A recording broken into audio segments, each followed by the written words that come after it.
Vamos a conocer un poco los estándares internacionales que regulan la lucha contra la legitimación de capitales y el financiamiento del terrorismo. Y vamos a referirnos en primer lugar al Comité de Basilea, que en el año 1988 estableció una serie de principios generales en materia de prevención y control de la legitimación de capitales. Estos principios básicamente están inspirados en primer lugar en la identificación plena del cliente y la provisión a las instituciones financieras de mantener relaciones comerciales con sujetos que no estén plenamente identificados. Adicionalmente, estableció la necesidad de que los estados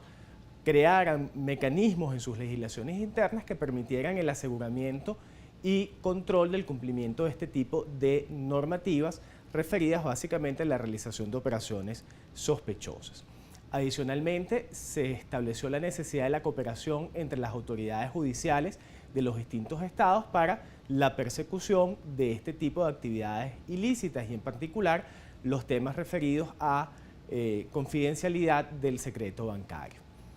Otro aspecto regulado en esta materia es la adopción formal de políticas para la prevención en materia de legitimación de capitales, estableciendo una serie de principios o estándares mínimos en esta materia. Otro estándar que debemos mencionar son las recomendaciones del GAFI, conocidas como las 40 recomendaciones. Estas se formularon por primera vez en el año de 1990, luego tuvieron una revisión en el año 96 y la última versión es la del año 2003.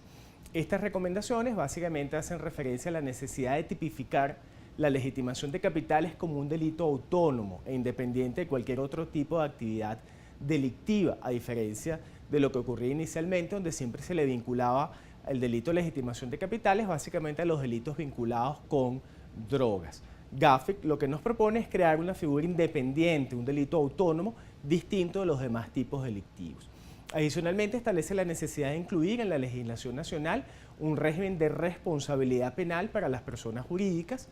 donde se sancione a la persona jurídica por primera vez en materia penal. Recuerden ustedes que básicamente las sanciones penales están referidas a penas privativas de la libertad. Evidentemente a las personas jurídicas, al no tener una existencia física, no se le puede aplicar este tipo de sanciones, por eso estaban excluidas de la materia penal. A raíz de las recomendaciones del GAFI comienzan a diseñarse sanciones penales dirigidas a las personas jurídicas que básicamente están referidas a limitaciones desde el punto de vista de las autorizaciones, la extinción de la persona jurídica y otro tipo de sanciones que veremos más adelante a lo largo de este curso.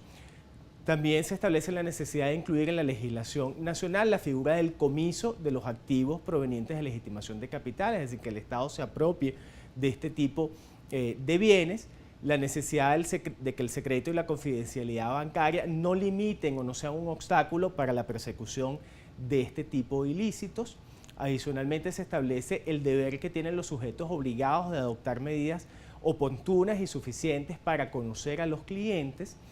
así como la de prestar especial atención a operaciones de naturaleza sospechosa o poco comunes que puedan realizar sus clientes y además un sistema de monitoreo constante. También se establece la necesidad de crear una autoridad especializada dentro del Estado para que realice la supervisión de estos mecanismos de prevención que son conocidos como unidades de inteligencia financiera. Adicionalmente, se establece la obligación de realizar reportes por parte de los sujetos obligados, que son básicamente los reportes de operaciones sospechosas. Se establece la necesidad de que los sujetos obligados diseñen y apliquen sistemas de prevención y control de legitimación de capitales y financiamiento del terrorismo, la adopción de medidas para asegurar que los bancos corresponsales, es decir, los bancos en el extranjero, también son confiables en la aplicación de este tipo de mecanismos de prevención y control de legitimación de capitales, el establecer sistemas que nos permitan adaptar los mecanismos de prevención y control a las nuevas tecnologías o a los nuevos negocios que puedan establecer los distintos sujetos obligados. También se crea la necesidad de conservación de registros de clientes por un periodo de 5 años desde la finalización de la relación comercial. Se recomienda extender las medidas de prevención y control de legitimación de capitales a actividades distintas a las referidas al sistema financiero. Ya vamos a ver un poco cuando analicemos el tema de los sujetos obligados, cómo nuestra legislación ha extendido estas obligaciones a sujetos distintos a los del sector financiero. Adicionalmente, las recomendaciones establecen la necesidad de una supervisión constante por parte de autoridades de supervisión de los sujetos obligados, la extensión de la normativa a los casinos, entre otras regulaciones específicas que podemos ver en las siguientes láminas.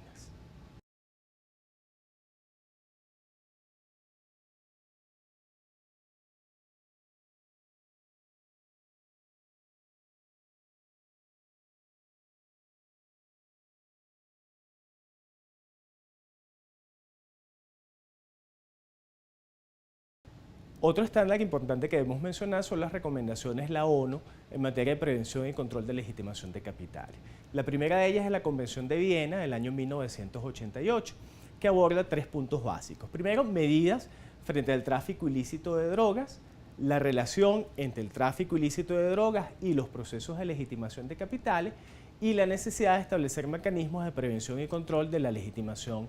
de capitales.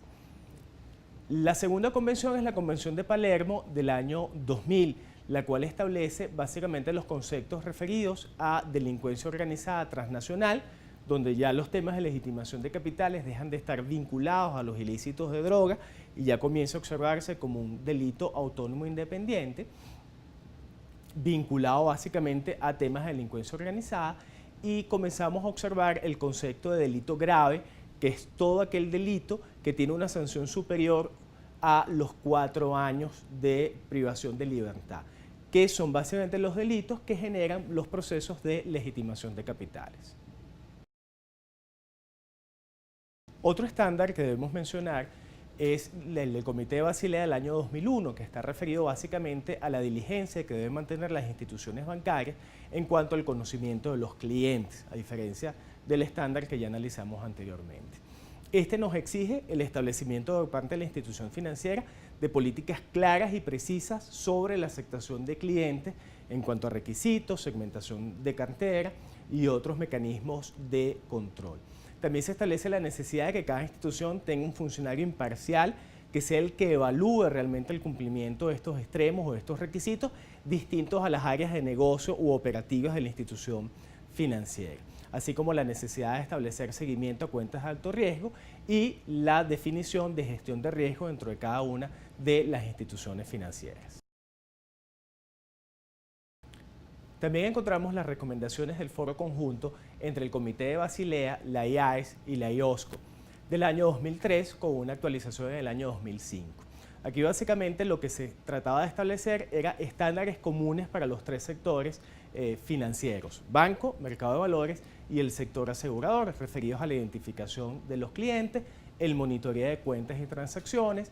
el registro y conservación de expedientes, la realización de reportes de actividades sospechosas, crear un código de conducta único para los empleados de los distintos entes que conforman el sector financiero, la cooperación entre los supervisores y las autoridades competentes, así como establecer mecanismos de supervisión desde el punto de vista de grupos financieros, es decir, aquellas organizaciones en las cuales estuviesen involucrados las 3 actividades: la aseguradora, la bancaria o la del mercado de valores. En el año 1993 se establece el convenio del Consejo de Europa sobre el blanqueo de capitales. Este convenio básicamente lo que trata de establecernos es una tipificación autónoma del delito de legitimación de capitales y financiamiento del terrorismo.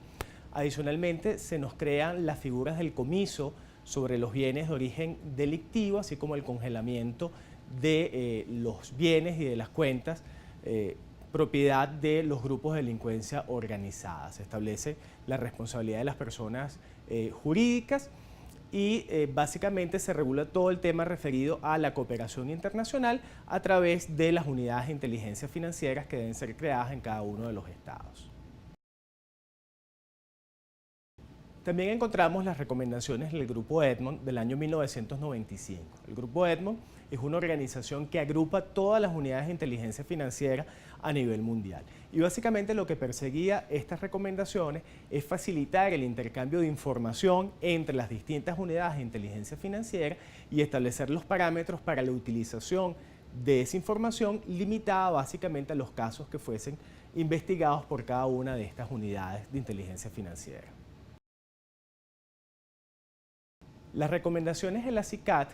que establece básicamente el reglamento modelo en el año 2005 de lo que debería ser la regulación en materia de prevención y control de legitimación de capitales en cada uno de los estados,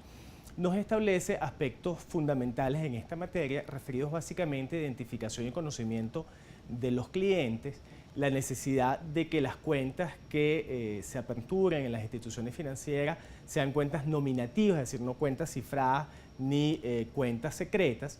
la necesidad de verificación por parte de los sujetos obligados de la información de los clientes, la conservación y actualización de los registros, la necesidad de efectuar reportes de operaciones sospechosas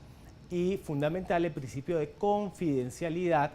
en cuanto a el reporte de operación sospechosa. ¿Qué quiere decir esto? Que no se comunique o no se informe al cliente que fue objeto de una operación o de un reporte de operación sospechosa.